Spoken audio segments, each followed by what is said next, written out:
Welcome to the channel, and in this video I'll be continuing my Stephen King collection series. I picked out 9 more movies to talk about, so let's get into the video. The first movie for this video I've already talked about in my John Carpenter collection video, so please check that out if you haven't. This movie was kind of on the rebound for Carpenter since The Thing bombed at the box office, and critics didn't care for it, to put it lightly. Stephen King's adaptations were coming out at a pretty rapid pace in the 80s. I mean, in 1983 there were 3 adaptations of his work that came out, with Cujo, The Dead Zone, and Christine. This movie is one of the rare Carpenter films to not get a release from one of the boutique labels.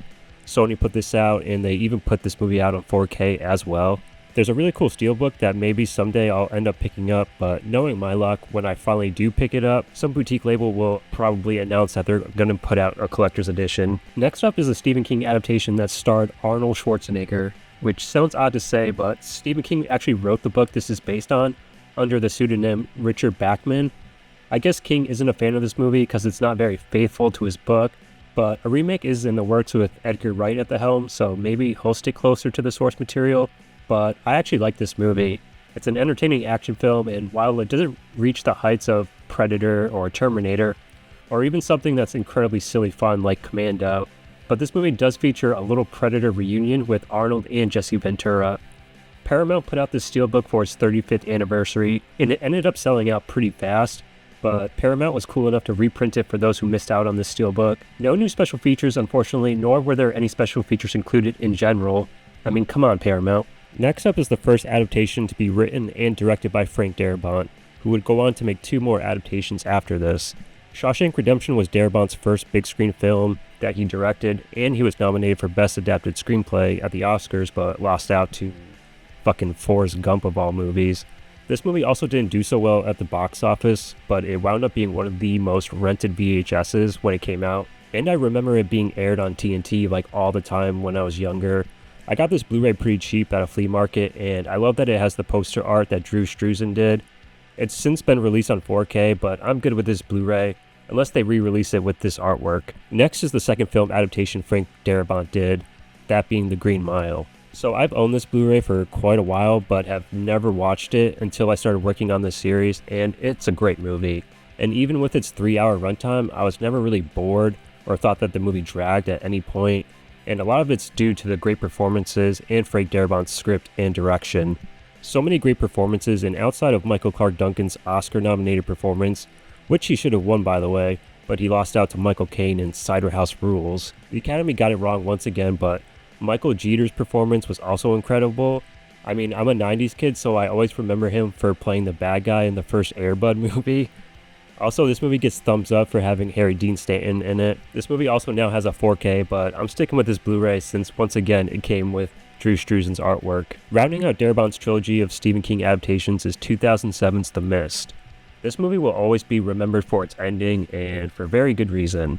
It's so heartbreaking, and it may be divisive or maybe even a little too dour for some people, and I'm someone who doesn't care for bleak endings, but it works for this movie. This Blu-ray also features artwork by Drew Struzan, and I really like it. Lionsgate put this out on 4K and did a nice looking steelbook for it as well, but I'm happy with this release. This Blu-ray also came with a black and white version of the film, which I believe is Darabont's preferred version of this movie. I haven't watched it yet, but next time I watch this movie, I'll check out the black and white version. Next is Pet Sematary, and this was an exclusive Mondo steelbook from FYE that was released for its 30th anniversary back in 2019.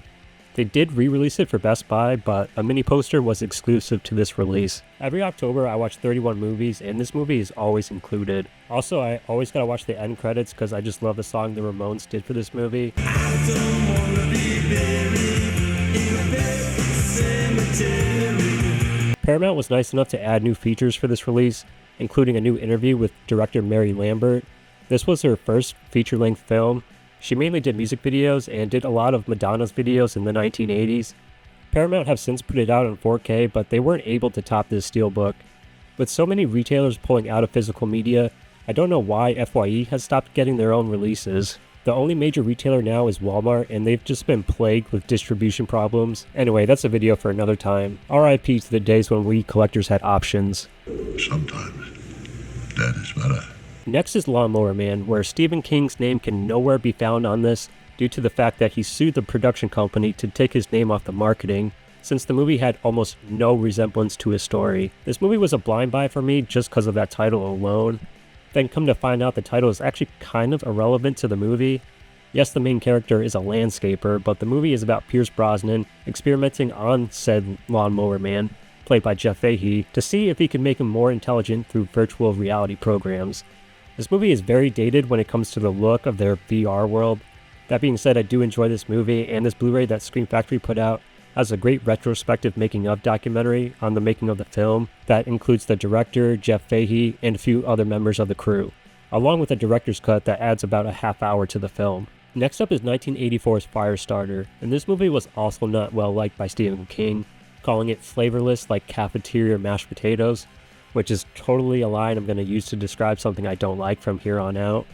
I do disagree, and I enjoy this movie, even though I've only seen this movie once. For one, Tangerine Dream score is just great.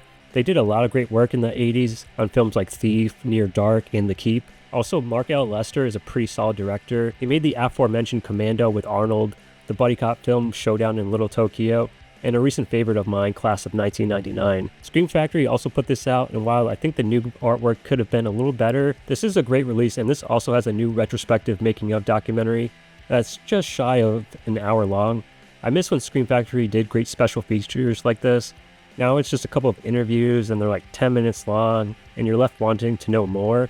I would say check out this movie over the remake, but I don't think anybody saw that, or you're like me and you've forgotten there actually was a remake of this movie. The last movie for this video is Rob Reiner's adaptation of Misery, and it's the only Stephen King adaptation to have ever won an Oscar, with Kathy Bates winning for Best Actress, and deservedly so.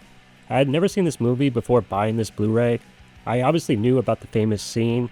This is definitely one of the best adaptations, and even King himself has said it's one of his favorite adaptations. Scream Factory once again put out this collector's edition.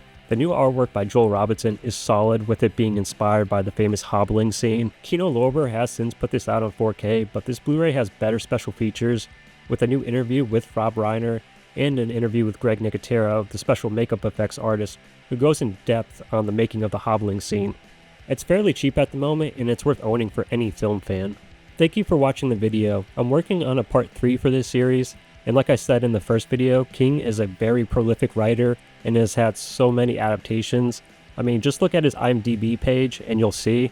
So stay tuned to the channel, and as always, have a movie time.